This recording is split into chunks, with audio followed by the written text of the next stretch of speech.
Last time you were here, you talked about fear and love, and how fear is ultimately the reason we don't make those choices. Fear of getting arrested, losing our business, dying from COVID-19. I mean, that's what's been weaponized against us. How can people confront their own fears? Because that's what's stopping people a lot of times from saying no to this sometimes ridiculous things that have been almost exposed in the last few months.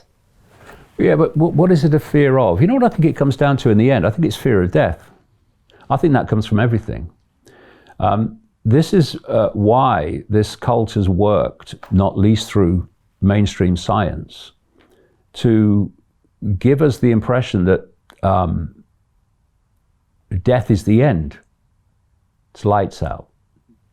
There is no continuation. And the alternative we've been given to that is that at death we're going to be judged by some judgmental frickin' God.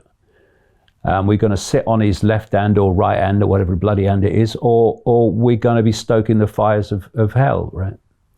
So what death has become is a massive reason to fear. And the fear of death is an expression of fear of the unknown. And fear of the unknown is massive fear that people have. People limit themselves because they fear the unknown. That's why so many people want next week to be like this week, because it's their sense of security that nothing changes. So again, letting go of the fear of death is all part of this reevaluation of self-identity. See, I don't fear any of these people. I don't fear, I mean, people say, oh yeah, well, what do they think they'll do to you? I don't fear them. I don't fear them. I don't fear the consequences of challenging them. Why? Because I self-identify as being an expression of infinite awareness, an eternal, indestructible, unique expression of infinite awareness. And at some point, I'm going to leave this body and I'm going to explore forever, as I have done since in all my eternity, like everyone else. So there's no consequence relating to death that will limit me in what I do. And I can tell you from a personal point of view, that's an extraordinary freedom. Because from that, everything else comes. I'm an infinite expression of consciousness, having an endless, eternal series of experiences. So whatever experience I'm having now, someone ridiculing me or someone doing whatever, someone banning me from Facebook, ooh, in the great eternity of things, I don't think that's very important, do you? No. There'll be another experience along in a minute. It's just a experience I'm having in the moment. There'll be another one coming. And so you don't become enslaved by fear of consequences. Because a consequence is just another experience, which will lead to another one, and another one, and another one. And because I self-identify with being consciousness and not the human experience I'm having, which is just the human experience, consequences just are not the same as if when you are identifying totally with the body and your human self, if you like, with all its sense of limitation and fears and what have you. You basically step back from it. And so what you do is you do what you believe to be right. And you don't well, if I do what I believe to be right, what's the consequences? That doesn't add to the equation. And what's been my experience, that if you stop fearing the consequences and just do what you believe to be right, the consequences you fear don't happen, right? They don't happen. It's this, a whole foundation of it is fear of death, which comes from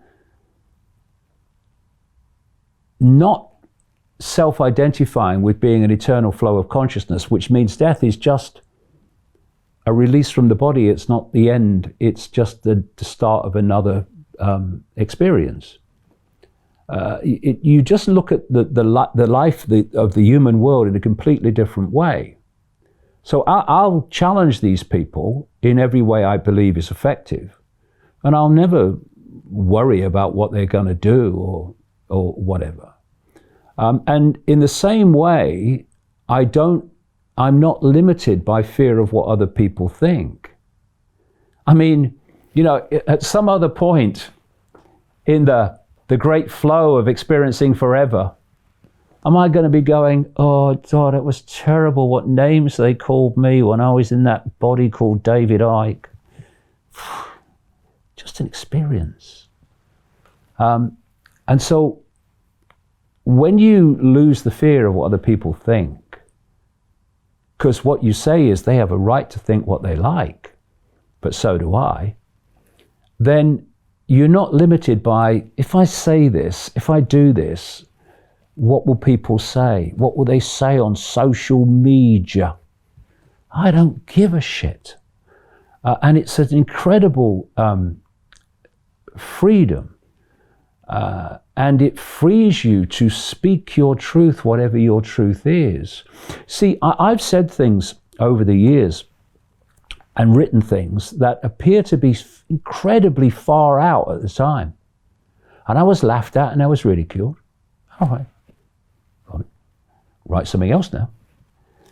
And now, so many of them are turning out to be actually, he were a bit closer to the truth than we thought, wasn't he? But if I'd have feared what other people thought and therefore censored myself, not said them, well, that's a bit far out, what will people say? Then people wouldn't be saying now, well, he said that and it's happening. So in so many ways, the greatest fears that people have are fear of death and fear of what other people think. And I can tell you, stick with it, because they'll think something else tomorrow. And if you are censoring yourself by what you fear they will think today, they won't be thinking something else about you tomorrow, because you wouldn't have said here what is shown to be credible there. Speak your truth. If people around you cannot respect your right to speak your truth, then what are they doing around you? Go and find another circle of people who will respect your right to be you. Don't try to persuade people and win them round when they just don't want to know. Just go and find some people that you can talk to that will respect you. Because what are you doing with people who don't have the respect for your right to your unique opinion? What are you doing with them? Go and find some other people. There's lots now, especially now. I mean, when I started out, there was very few, but now there's vast numbers of people that you can interact with that get where you're coming from, because they're coming from the same direction. Go and find them. Don't let people tell you what to say. Don't let people tell you what to think. Don't let people tell you what to do. You decide if you think that's valid, and if you think it is, then say it, do it, write it. But don't do it just because someone else tells you. That's how we got into this mess. It ain't the way we're going to get out of it.